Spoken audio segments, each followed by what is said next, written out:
పదవి కోసం తండ్రి లాంటి ఎన్టీఆర్కు ద్రోహం చేశాడు. చంద్రబాబు ఏ విధంగా ఆత్మను అమ్ముకున్నాడో, ఏ విధంగా మానవత్వాన్ని చంపుకున్నాడో దీనికి నిదర్శనం.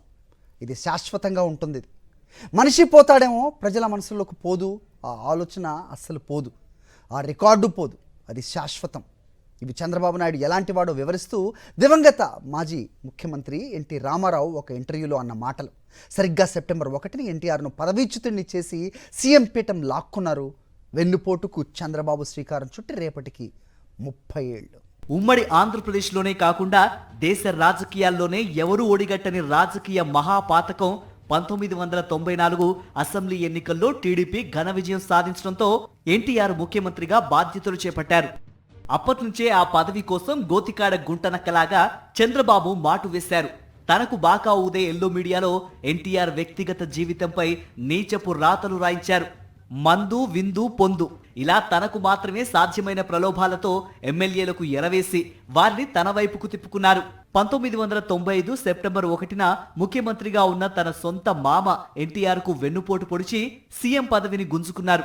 అంతేకాకుండా ఎన్టీఆర్ స్థాపించిన తెలుగుదేశం పార్టీని, పార్టీ ఆస్తులను కూడా లాక్కొని ఎన్టీఆర్ ను నిర్దాక్షిణ్యంగా పార్టీ నుంచి, ప్రభుత్వం నుంచి గెంటేశారు. కుటుంబ సభ్యులను దూరం చేసి ఎన్టీఆర్ ను తీవ్ర క్షోభకు గురి చేశారు.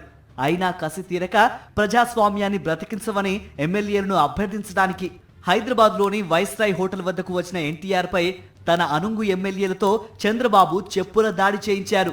ఇలా అప్పటి వరకు భారతదేశ రాజకీయ చరిత్ర ఎరుగని మహా కిరాతకానికి చంద్రబాబు శ్రీకారం చుట్టారు.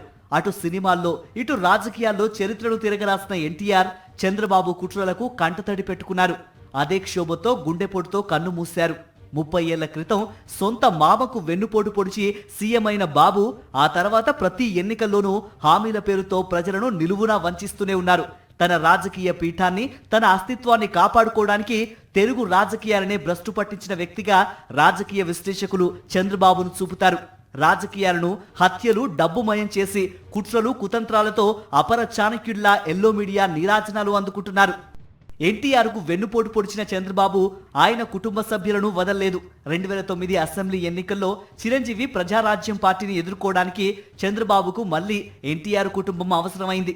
ఆ ఎన్నికల్లో జూనియర్ ఎన్టీఆర్ ని పార్టీ ప్రచారానికి వాడుకున్నారు. అవసరం తీరిపోయాక తన కుమారుడు నారా లోకేష్ కు పోటీ వస్తాడేమోనని తన ఎల్లో మీడియాలో నీచపు కథనాలు ప్రసారం చేయించారు. అంతేకాకుండా ఇటీవల అనంతపురం టీడీపీ ఎమ్మెల్యే దగ్గుబాటి వెంకటేశ్వర ప్రసాద్ తో జూనియర్ ఎన్టీఆర్ తల్లిపై అసభ్య వ్యాఖ్యలు చేయించారు. ఇలా చివరకు జూనియర్ ఎన్టీఆర్ ను కూడా తన కుట్రపూరిత రాజకీయాలకు చంద్రబాబు బలిపెడుతున్నారు.